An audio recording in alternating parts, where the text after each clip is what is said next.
Parce que les images parlent souvent d'elles-mêmes et que la mémoire des témoins fait parfois défaut, le temps est-il venu de filmer les interventions policières?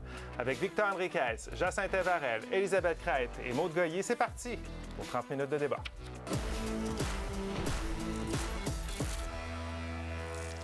Le Québec en entier a été ébranlé, souvenez-vous, l'automne dernier par le décès du jeune Nourhan Rezaï. C'est cet adolescent de 15 ans qui est mort après avoir été atteint par des tirs de la police de Longueuil.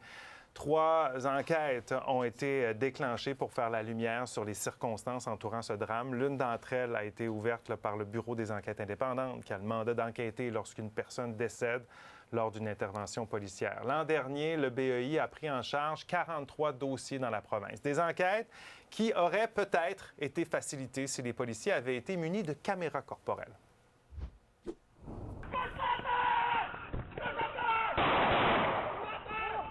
Des images d'interventions policières récentes qui ne laissent personne indifférent. La mairesse de Montréal a confirmé à la presse que la ville est fin prête au déploiement des caméras corporelles au sein de son service de police. Un engagement qu'elle avait pris en campagne électorale. Il ne faut pas juste voir les caméras comme étant une chose. Il faut voir l'ensemble de ce qu'on offre au niveau de la sécurité. Donc, caméras sur les policiers, qui le demandent depuis longtemps. Je pense que le contexte aujourd'hui a changé. Puis on a un gouvernement à Québec, je pense qu'il va être beaucoup plus ouvert à travailler sur la question de la sécurité. Mais la ville et le SPVM attendent le feu vert de Québec. Le ministère de la Sécurité publique dit être encore au stade de l'évaluation des impacts de l'utilisation de cette technologie sur le travail des policiers et des intervenants judiciaires. Si on parle des avantages, c'est souvent les événements litigieux reliés à l'usage judicieux de la force. Les policiers, eux, sont filmés par des caméras de citoyens. De porter la caméra sur soi, ça permet justement de démontrer ce que le policier voit. Au cours des 10 dernières années, certains corps policiers ont mis sur pied des projets pilotes. C'est le cas de la police de Montréal qui, en 2016-2017, a muni 78 de ses patrouilleurs de caméras corporelles.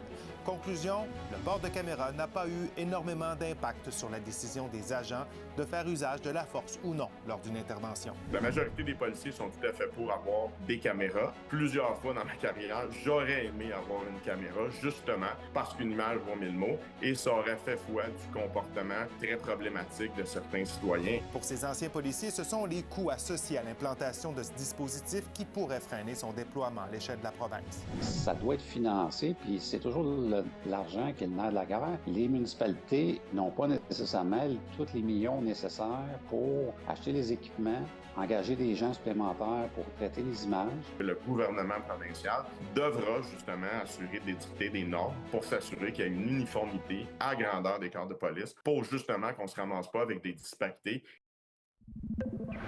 Notre question ce soir, les caméras corporelles devraient-elles être obligatoires dans tous les services de police de la province? Premier tour de table. Victor, qu'est-ce que tu en penses? Tout à fait.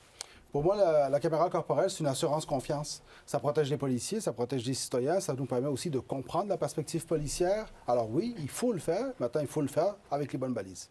Jacinthe. Oui, c'est un outil moderne de protection, de justice et aussi de crédibilité institutionnelle. Pour moi, tous les policiers qui ont une éthique de travail irréprochable devraient, selon moi, être en faveur de cette caméra corporelle. Élisabeth. Je suis obligée d'être contre, mais le principe en tant que tel, je le comprends, puis je serais pour aussi. Sauf qu'il y a eu un projet pilote à Montréal qui a soulevé plusieurs angles morts sur plusieurs aspects, entre autres sur le respect de la vie privée. Et ce sont des angles morts pour lesquels on n'a pas trouvé de réponse encore. Alors, pour l'instant, je ne peux pas dire oui à ça. Maude. Non, parce que je pense que c'est une fausse bonne solution. Ça donne une illusion de transparence puis une impression d'agir sur le fond, alors que, dans le fond, je pense que ça crée parfois de nouveaux problèmes.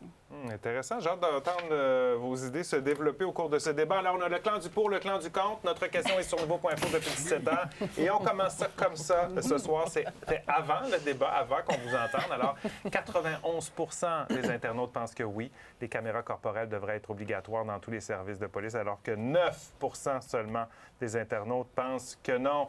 Ça n'a pas encore répondu à la question. Bien, ça tombe bien parce qu'à ce moment-ci, on repart le décompte à 0. Quand vous êtes prêts, vous balayez le code QR ou vous allez sur Nouveau.info. Vous commentez également par courriel sur X ou sur Blue Sky. On veut vous lire. Je rappelle que vous avez accès à votre interrupteur. Je vous le rappelle tous les soirs. Ne vous gênez pas pour vous en servir. Et oui, vous nous direz quel débatteur a les meilleurs arguments également à la maison.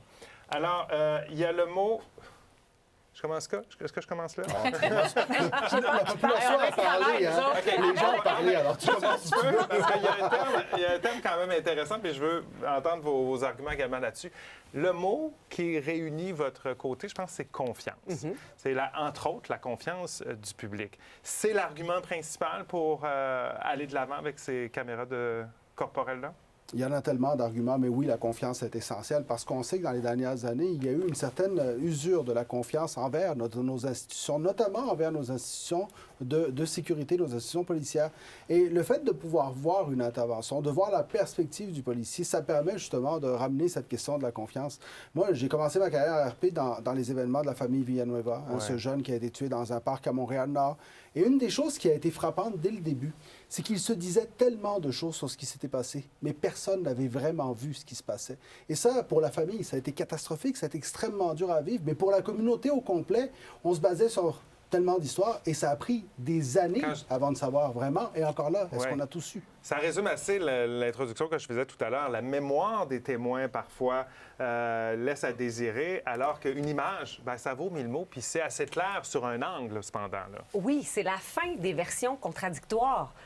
C'est aussi, enfin, un gain d'efficacité au tribunal parce qu'on peut analyser les affaires avec ce regard-là qui donne énormément d'informations, beaucoup plus que de l'information basée sur la mémoire des témoins ou sur le manque de témoins. Donc, juste à ce chapitre sur l'aspect judiciaire, là, oubliez même la confiance du public, c'est énorme comme avancée. Bon, allons-y là-dessus. Quand même, c'est des informations excessivement importantes quand on peut voir ce qui s'est passé, ce qui a amené un policier à intervenir. Ça, c'est sûr. Sauf que rappelez-vous qu'il y a des milliers de policiers, des agents de police au SPVM qui porteraient cette caméra-là, qui travaillent des quarts de travail d'à peu près 8 à 12 heures, tout dépendant, 7 jours sur 7, 24 heures sur 24. Donc, c'est de l'archivage qui est très, très, très lourd. Et il y a eu des enjeux de respect de la vie privée qui ont été soulevés lors du projet pilote à Montréal. Par exemple, un policier est appelé à intervenir dans un appartement où ça brasse un petit peu. Sa caméra est ouverte et là, les images de l'intérieur de l'appartement de ce citoyen-là sont conservées par l'État. Le citoyen dit, moi, je ne suis pas tout à fait à l'aise que vous ayez filmé à l'intérieur de chez nous puis que vous gardiez ces images-là. Autre, ou dans la même intervention, par exemple, le frère ou un membre de la famille du citoyen qui a appelé la police est en psychose. Et là, les images de ce frère-là qui est en psychose sont conservées par l'État. Mais lui, le lendemain, quand il va bien, il dit, là, j'ai-tu le coup que ces images-là soient conservées par l'État, par le gouvernement pendant je ne sais trop quel temps? Quel droit j'ai, moi, de vouloir faire effacer ces images-là, parce que c'est pas parce qu'un policier intervient qu'il y a nécessairement crime. Des fois, c'est pour justement apporter de l'aide. Oui, et là, exactement, les gens se retrouvent... Fait que cet enjeu-là, puis moi, ce qui me dérange aussi, c'est toute l'utilisation qu'on en fait. C'est-à-dire, quand est-ce qu'on démarre la caméra? Qu'est-ce qu'on montre? Qui va voir les images?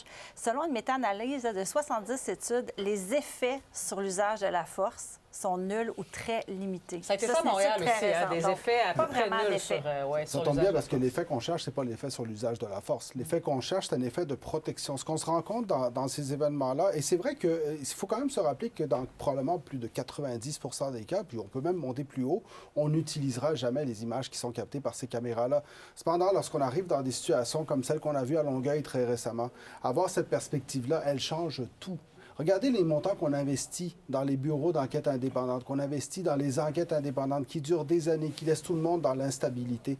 Cette confiance-là, elle a un prix. Elle a aussi besoin d'adaptation de la loi. Alors oui, il faudra mettre en place un processus parce qu'on peut faire mieux avec les technologies actuelles. Mais là, vous nous amenez des irritants. Mais pour moi, un irritant n'est pas une raison de ne pas avancer. Il y a des inconvénients. Voilà. Il y a des inconvénients. Mais il y a des choses qui vont plus loin, mais il y a des choses, par exemple, qui peuvent avoir un impact important. Comme par exemple, autre chose qui a été soulevée pendant le projet pilote, quand un policier a sa caméra allumée pendant une intervention, par la suite, il doit faire un rapport d'intervention.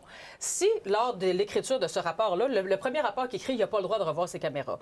Mais là, il se dit, la veste du gars que j'ai arrêté, était-tu verte ou était bleu marine? Je suis pas sûre. Je vais revoir les images parce que c'est un détail qui va être important et qui va être retenu contre moi en cours. Alors là, il va revisionner toute son intervention complète. S'il y a une correction à apporter à son premier rapport, il va corriger son premier rapport et il va faire un autre rapport pour dire pourquoi il a voulu revisionner sa caméra. Ça, c'est des heures et des heures de temps. Pendant ce temps-là, ce duo de police-là n'est pas sur la route en train de faire ou d'intervenir avec d'autres citoyens. Ça a été un problème. Donc, c'est plus tellement de temps gérer les caméras, justement. énorme. Mais ce que je voulais Mais- dire par rapport à l'usage de la force tantôt, juste pour bien m'exprimer, là, c'est que ça ne réduit pas l'usage de la force. Ça a été démontré, ça ne fait pas baisser les homicides policiers, puis ça n'augmente pas la responsabilisation de la police. Ça, c'est 70 analyses, méta-analyses Oui, qui mais viennent non, d'être faites. Donc, ça ne change pas grand-chose au final. C'est ça, Non, c'est non, très ça- limité. Mais ça change peut-être pas grand-chose sur le terrain. Mais peut-être que ça fait toute la différence du monde au tribunal. Et c'est surtout dans les cas où on doit se rendre au tribunal, où là, ces preuves-là sont fondamentales. Mais est-ce que Et je pense que dans le calcul des coûts et bénéfices, parce que vous mentionnez des inconvénients qui sont dans la colonne des coûts, mais les bénéfices sont beaucoup plus grands que les coûts en ce qui a trait Bien, à moins ces de policiers caméras-là. sur la route, ça peut avoir des impacts qui sont Mais- très, très graves. Mais est-ce que c'est un Je reviens contrôle sur ça, policier là. ou un contrôle du public? On parle du Victor, après, processus on va à à la mettre- pause. on parle du processus à mettre en place. Là, on n'est pas en train de dire que demain matin, il faut juste mettre des caméras puis on vient de tout régler. Mais il faut mettre en place un système où la caméra, elle est utilisée. En ce moment, ce n'est pas le cas.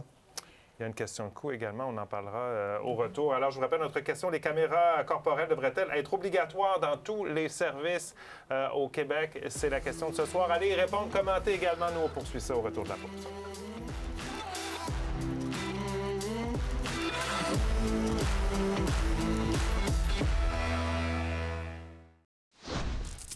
On est de retour au débatteur. Les caméras corporelles devraient-elles être obligatoires dans tous les services de police? On sait qu'en ce moment, il y a le service de police de la Ville de Montréal qui est prêt à aller de l'avant, mais le service attend, la Ville en fait attend le hockey de Québec, qui est toujours en train d'évaluer un peu les impacts judiciaires et administratifs de cette décision-là. Alors, dites-nous ce que vous en pensez. Allez voter, commentez également. Sur l'utilité, je pense que, tu sais, autour de la table, vous entendez là-dessus, Ouais. il y a une utilité. Une image, c'est précis, plus précis qu'une mémoire, souvent. Mais ça reste que comment mettre ça en place? C'est ça le grand défi. C'est Sans que avec ça quelles coûte trop de règles et temps. avec quel fond? Exactement, parce qu'un autre aspect qui avait été soulevé dans le projet pilote, c'est que c'était beaucoup de temps de caviardage des vidéos par la Eh suite. boy. Parce que dans un cas où tu interviens sur un cas de violence conjugale, par exemple, l'intervention dure 2 heures en tout, tu as 3-4 policiers qui sont sur place et tu en as une policière là-dedans ou un policier qui parle avec la victime. La victime lui dit « Je m'en vais rester chez ma chum Sylvie pour les prochaines semaines ». Toutes ces vidéos-là vont être remises à la défense pour la divulgation de la preuve si Donc, ça il se faut rend procès. aller comme Faut on ferait sur un caviarder, papier classique. exactement. Caviarder chaque caméra, chaque information que la défense ne peut pas posséder. Justement, là, c'est la première question. Quel type d'intervention nécessite de conserver les données de la caméra? Il y a ça aussi à établir.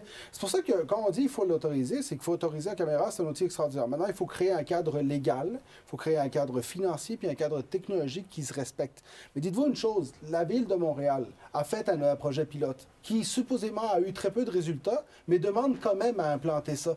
Parce que ce qu'on se rend compte, c'est qu'il y a un Ça a une élément qu'on est en utilité. train de perdre qui est plus important que tout ce qu'on discute. C'est la confiance du public dans ces institutions de sécurité, dans Oui, ces mais est-ce que institutions ça policières. sert, est-ce que ça Et sert ça, la c'est police ou énorme. le public? Moi, c'est ça que je me demande. À qui ça À qui- à ça sert à qui, à la Jean Saint-Ève? justice. Ben, je Donc, trouve à tout le D'abord monde. et avant Donc, à tout, tout le moi, monde. au-delà de la confiance du public, à tout le monde. Parce que combien de fois on entend « j'aurais voulu être un petit oiseau pour entendre, pour voir ». Bien, le petit oiseau pour entendre et pour voir.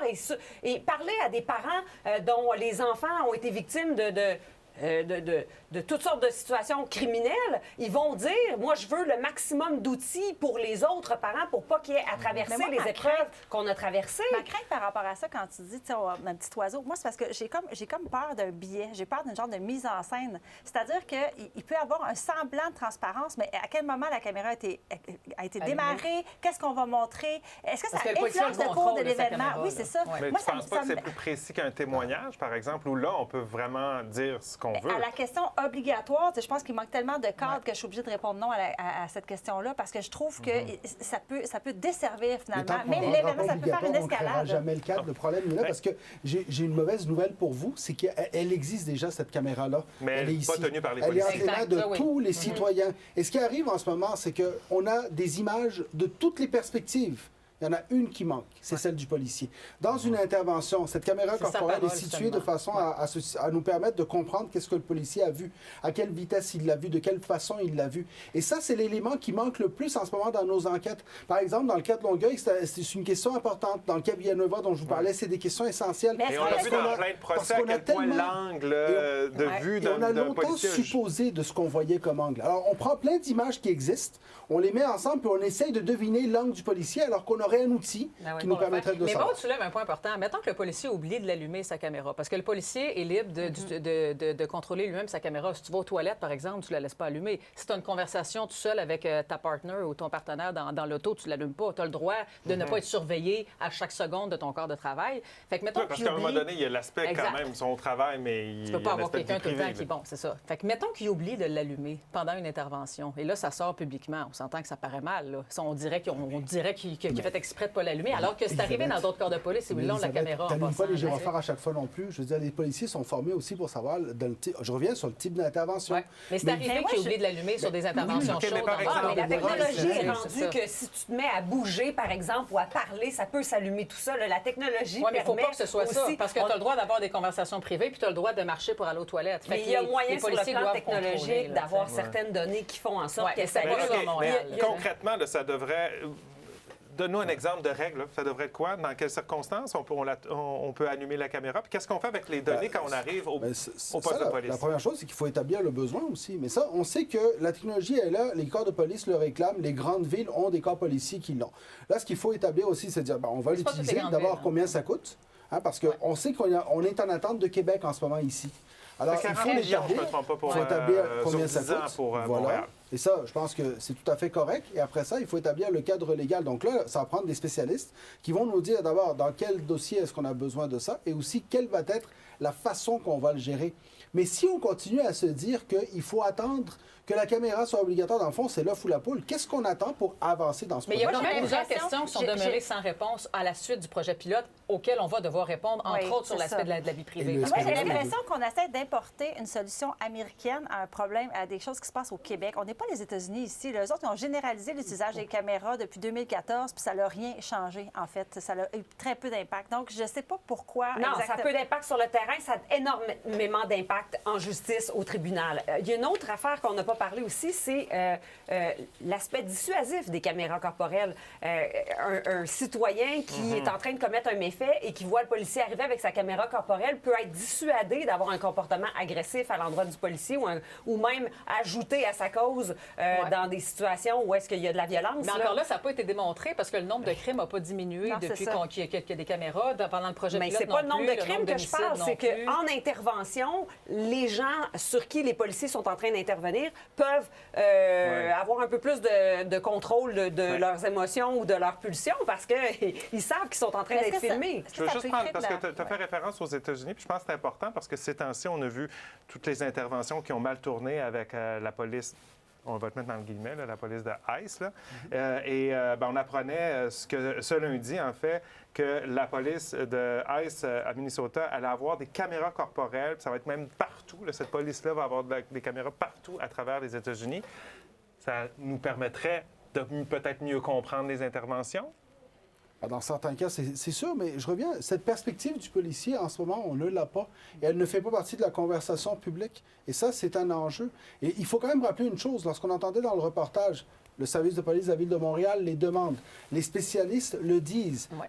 Il y a une espèce d'unanimité de voix pour dire c'est un besoin que d'implanter ça. Mais on juste- est en train de discuter du comment l'implanter, mais la Exact. question c'est est-ce qu'on devrait le rendre obligatoire? Puis la réponse est oui, on devrait le rendre obligatoire parce que sinon, on ne le fera pas. Rapidement, Mais on va juste répondre. préciser, les policiers le veulent, oui, mais ils ne veulent pas devenir des agents administratifs qui font que remplir des Tout à rapports fait. sur un corps Il de faut militaire. vraiment Et il y a eu bien beaucoup de plaintes par Toute la rapport à ça. gestion des Oui. images après. OK.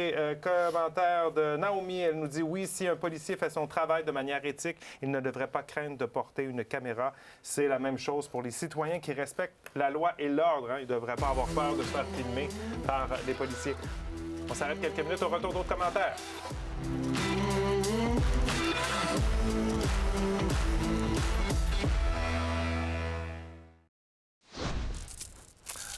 On est de retour au débatteur. C'est le moment de lire des commentaires justement sur les caméras corporelles pour les policiers. Il y a Reynaldo qui nous dit oui, avec les caméras corporelles, pardon, on aurait le point de vue des policiers, pas seulement l'angle de vue des gens du public qui filment avec leur cellulaire, parce que c'est ce qu'on voit maintenant. Gilles nous dit je suis mitigé. Elles peuvent protéger les citoyens et les policiers si elles sont bien encadrées, mais ça ne remplace pas la formation et une culture policière responsable. Tellement important, ce commentaire-là. 40 millions de dollars que ça coûterait le déploiement des caméras pour des résultats très moindres de ce qu'on peut voir, alors que tu pourrais remplacer ça par des formations, par des programmes mixtes avec les programmes communautaires, par exemple, pour pouvoir avoir accès à une meilleure relation. Comme c'est en complément, c'est complémentaire. Non, mais il n'y a pas des millions qui traînent partout. Non, est-ce une priorité? Si le gouvernement finance les caméras corporelles, nous n'aurons plus d'argent pour autre chose et il faut faire des choix. On en aura plus pour Northvolt. On en aura plus pour les subventions aussi pour acheter les véhicules électriques. Mais ça coûte cher. Ça coûte cher, le fait de ne pas avoir ces informations. Ça coûte cher, le système de justice, lorsqu'il doit réenquêter, se remettre en question, revoir les choses. Il y a un coût à tout ça en ce moment. Là. Donc, il ne faut pas non plus le négliger. Donc, mais il y a un coût à avoir moins de policiers sur le terrain aussi parce qu'ils remplissent des rapports. Non, mais ils remplissent déjà des rapports. Moi, j'ai l'impression que tout l'argumentaire du côté contre, là, c'est un argumentaire syndical. C'est vraiment cette impression-là. Je vous ramène à un événement qui est arrivé dans Bellechasse il y a quelques mois de ça. Un jeune de 15 ans qui a joué avec une arme à feu, qui a eu accès à une arme à feu et qui a blessé gravement sa petite sœur de 11 ans. Les policiers, quand ils ont été appelés sur les lieux, s'ils avaient des caméras corporelles, il aurait pu aussi avoir des images très précises et un témoignage extrêmement à vif. Quand ils sont entrés dans la maison, le jeune de 15 ans qui explique ce qui s'est passé exactement. Tout ça aurait été enregistré, ça aurait permis d'avoir une enquête beaucoup plus détaillée et éventuellement de faire justice. Mais c'est pas un argument syndical de dire qu'il y a moins de policiers agents sur la route pour répondre aux appels parce qu'ils sont pognés à faire des rapports en dedans. C'est une question de sécurité publique. Mais attendez, c'est pas à cause des caméras qui sont pris à faire des rapports en dedans. Je veux dire, à partir du moment... Oui, je comprends, mais à partir du moment où est-ce qu'on n'est pas capable d'implanter des technologies, justement, qui permettent d'économiser du temps, pas juste des caméras, on va continuer à avoir des policiers qui ne sont pas au bon endroit. L'État qui a de la misère à envoyer des chèques de paye au monde. On est loin de l'intelligence artificielle. qu'on n'a pas dit, c'est que ça pourrait amplifier la stigmatisation de certains groupes parce qu'on va filmer plus les gens qui sont vulnérables, donc personnes itinérantes, personnes qui ont des problèmes de santé mentale. OK, on arrête ça là. On aurait pu continuer longtemps. Avant le débat, allons voir les chiffres. Vous vous souvenez, ça ressemblait à ça. Énorme écart. 91 pour le oui, 9 pour le non. Est-ce que ça a bougé? Voici ce que ça donne à cette heure. 97 Des gens nous disent oui, ça prend les caméras corporelles alors que 3 Le peuple a parlé. Hey, les politiques ont de quoi capitaliser en 2026. Le choix du public, Jacinthe-Ève, Arel, ce soir pour les meilleurs arguments. Hey, ça a été très bon débat, très intéressant. Je pense qu'on aurait pu continuer une bonne demi-heure du moins. Merci d'avoir été avec nous. Passez une excellente nuit. On se retrouve lundi. Bye-bye. Bon week-end.